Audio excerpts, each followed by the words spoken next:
Body fluids, DNA samples, FSL report, DNA matching, ये कुछ ऐसे नाम हैं जो एक बार किसी केस में लिखित रूप से आ जाएं तो सब संबंधित लोगों के मन में एक डर पैदा हो जाता है। इसको लेकर हमने अपने चैनल पर एक वीडियो पेश की थी, within what period semen sample can be lifted from the crime scene. सामने स्क्रीन पर आप उसका पुराना आइकन देख रहे हैं और नीचे डिस्क्रिप्शन में उस वीडियो का एक लिंक देख रहे हैं, तो आपको वह वीडियो देख लेनी चाहिए। 50,000 लोगों ने इसे देखा और इसको पसंद किया है। इस वीडियो को देखने वाले व्यूअर्स ने अनेक प्रकार के सवाल हम लोगों के सामने उठाए थे, तो हमने उन सब सवालों के आधार पर इस आज की वीडियो का निर्माण किया है ताकि आपकी सभी शंकाओं का समाधान प्रस्तुत किया जा सके। जैसे एक पहला सवाल है, मेडिकल एग्जामिनेशन के दौरान महिला के लेविया माइनोरा पर रेडनेस पाई गई है, तो क्या यह सेक्सुअल असॉल्ट का सबूत है? इसका जवाब है, लेबिया माइनोरा महिला के आंतरिक अंगों का सबसे पहला भाग होता है। हमारे प्रिय व्यूअर्स गूगल पर सर्च करके इसकी स्थिति व इसका चित्र देख सकते हैं। शारीरिक संबंध बनाए जाने पर लेबिया माइनोरा में लालिमा या रेडनेस आ जाती है और उसमें हल्की सी सूजन या टेंडरनेस भी आ जाती है। लेकिन ऐसा नहीं है कि केवल शारीरिक संबंधों से ही यह लालिमा और टेंडरनेस आती हो। इस शारीरिक अंग को किसी भी अन्य वस्तु जैसे हाथ की उंगली से या किसी कपड़े से, तरकारी आदि से भी यदि रगड़ दिया जाए तो यहाँ पर लालिमा और सूजन जैसी हालात पैदा हो जाती हैं। इस विषय पर मोदी की मेडिकल जूरिस्प्रूडेंस एक अच्छी पुस्तक है, तो जब आप ये लक्षण देखते हैं तो घबराएं नहीं। इस विषय को पढ़ें, ज्ञान हासिल करें और डॉक्टर को इस विषय पर विस्तार से क्रॉस करें। डॉक्टर खुद सब बातें आपको बता देगा। यदि समस्या रहे तो इंडियन लीगल सिस्टम की टीम से क्रॉस तैयार करवा के ले जाएं। क्रॉस में डॉक्टर को जब आप विशिष्ट प्रश्न पूछेंगे तो वह सब कुछ विस्तार से इसमें बता देंगे। इसमें समय का भी ध्यान रखें कि यह लालिमा और सूजन यदि 4 से 6 घंटे के बाद भी मिलती है तो दाल में कहीं कुछ काला है और उसकी जांच की जानी चाहिए। इंडियन लीगल सिस्टम के पास झूठे गवाहों को तोड़ने के बहुत सारे कानूनी औजार हैं। बिना झूठे गवाहों को तोड़े आप फॉल्स एलिगेशन पर विजय नहीं पा सकते हैं। बाद में जीवन भर पछताते रहने से अच्छा है कि झूठे गवाहों को तोड़ने में इंडियन लीगल सिस्टम की विशेषज्ञता का सहारा लिया जाए। इंडियन लीगल सिस्टम के मेंबर बने और यह सहायता पाएं। अगला सवाल है कि क्या प्रोटेक्शन का प्रयोग करने से अपराधी का बचाव संभव हो सकता है? जवाब है कि इस तरीके से सीमेन और डीएनए आदि को महिला के शरीर में जाने से रोका जा सकता है, जो कि 50% तक के बचाव की सूचना देता है। लेकिन इससे दूसरे लक्षणों को पैदा होने से नहीं रोका जा सकता, जैसे cervical bruises, tenderness, hymen tearing आदि। कोर्ट में इन सूचनाओं को अन्य सूचनाओं के साथ जोड़कर देखा जा सकता है कि आरोपी ही अपराधी है या नहीं है। यह बात सही है कि प्रोटेक्शन कुछ बातों को जरूर कुछ सीमा तक छिपा देता है। सवाल है, शारीरिक संबंधों के 1 सप्ताह के बाद मेडिकल एग्जामिनेशन किया गया है, कितना सबूत मिल पाएगा? जवाब है, कुछ मामलों में पुलिस आईओ जानबूझकर मेडिकल एग्जामिनेशन करवाने में विलंब कर देती हैं। ऐसे पुलिस अफसरों के खिलाफ सख्त कदम उठाए जाने चाहिए जो जानबूझकर अपराधी को लाभ देते हैं। वैसे शारीरिक संबंधों के 24 घंटों के भीतर मेडिकल एग्जामिनेशन होने से पूरे सबूत महिला के शरीर पर उपलब्ध होते हुए मिल जाते हैं, अतः पुलिस उनको इकट्ठा कर सकती है। 24 से 72 घंटों के बीच यानी कि 1 से 3 दिनों के बीच इन सबूतों में तेजी से गिरावट आती है। चौथे और 5वें दिन तक तो सबूत लगभग खत्म होने लगते हैं।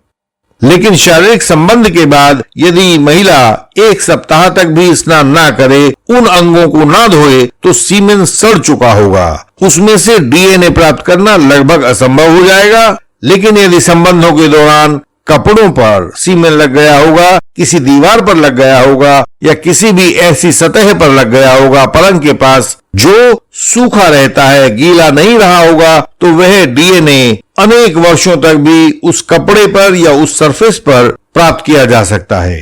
यह पता लगाया जा सकता है कि उस डीएनए का स्रोत व्यक्ति कौन है। यदि सीमेन गीले वातावरण में रहता है तो इससे उसमें सड़न पैदा हो जाती है और उसमें से डीएनए प्राप्त नहीं किया जा सकता है। अगला सवाल है कि जब एक से अधिक लोगों के साथ शारीरिक संबंध बना हो तो क्या क्या संभावना हो सकती है। पहली संभावना है कि किसी एक आध ने प्रोटेक्शन यूज किया हो, तो उसके बारे में आप अभी जान ही चुके हैं कि क्या रिजल्ट रहेंगे। सभी का सीमेन अगर एक ही स्थान पर आपस में मिल गया हो तो उससे कोई फर्क नहीं पड़ता है, क्योंकि जिस समय फोरेंसिक टीम उसको एग्जामिन करती है तो जितने लोग होंगे उन सब के सीमेन अलग अलग डीएनए नमूने के साथ आ जाएंगे। दूसरी संभावना है कि उन अनेक में से किसी एक या दो अपराधी ने ऐसा कुछ किया हो कि उसका सीमेन अंदर नहीं गया हो, तो वह डीएनए प्रोफाइल में नहीं आ पाएगा। पहली नजर में ऐसा लगेगा कि वह अपराधी उस शारीरिक संबंध के समय उन अपराधी लोगों में से नहीं था। अनेक बार ऐसे लोगों को सेक्शन 227 सीआरपीसी में डिस्चार्ज होते हुए भी देखा गया है। सवाल है कि अपराधी की सही पहचान के लिए कितने डीएनए मार्कर्स मैच होने चाहिए। जवाब है कि हर एक टेस्ट लेबोरेटरी का अपना नियम होता है कि वो लोग कितने डीएनए मार्कर्स का प्रयोग करते हैं। डीएनए मार्कर्स को ही हम लोग एलील्स भी कहते हैं। भारत में पहले 16 डीएनए मार्कर्स का प्रयोग किया जाता था, लेकिन 2020 से कुछ प्रयोगशालाओं ने 21, 23 या 25 डीएनए मार्कर्स को भी इस्तेमाल करना शुरू कर दिया है। अधिक डीएनए मार्कर्स होने का मतलब है कि अधिक विश्वसनीय परिणाम प्राप्त हो जाना। दो सैंपल्स की मैचिंग तभी पूरी होती है यदि सारे के सारे डीएनए मार्कर्स जितनों के लिए भी एग्जामिनेशन किया गया है, 16 के लिए, 21 के लिए, 23 के लिए या 25 के लिए, सभी डीएनए मार्कर्स आपस में एक दूसरे से पूरी तरह मैच कर जाएं। यदि एक मार्कर भी मैच नहीं करता है तो यह समझा जाना चाहिए कि यह किसी दूसरे व्यक्ति का डीएनए है। सवाल है कि पत्नी के पेट में पल रहे बच्चे का डीएनए टेस्ट करवाने से क्या यह पता चल सकता है कि वह बच्चा पति का है या किसी और का। जवाब है कि हाँ, पता चल सकता है, लेकिन इंडियन लीगल सिस्टम की यह मान्यता है और यह सिफारिश है आप लोगों को कि यह कभी करवाना नहीं चाहिए। यदि यह पता भी चल जाए कि उस बच्चे का बायोलॉजिकल पिता कोई और है, तो भी आप उस बच्चे को उसका हक देने से मना नहीं कर सकते हैं। यह कानूनी स्थिति है, लेकिन इससे पारिवारिक स्थिति बिगड़ जाती है, घर का माहौल खराब हो जाता है, आपके और पत्नी के बीच दूरी आ जाती है, और जब उस बच्चे को पता लगता है तो उसके लिए सारी उम्र के लिए उसके मन में हीन भावना आ जाती है। पूरा घर अजनबियों का जमघट बन जाता है जहां कोई किसी पर यकीन नहीं करता है। तो कभी भी ऐसा डीएनए टेस्ट नहीं करवाना चाहिए, यह घरों की शांति को भंग कर देता है। अगला सवाल है डीएनए तथा सीमेन टेस्टिंग आदि के बारे में कोर्ट्स का क्या दृष्टिकोण रहता है। अभी भी एफएसएल द्वारा की जाने वाली डीएनए प्रोफाइलिंग और सेरोलॉजिकल टेस्टिंग के बारे में जजों का दृष्टिकोण बहुत कंफ्यूजन से भरा हुआ है, उसमें अज्ञान पाया जाता है।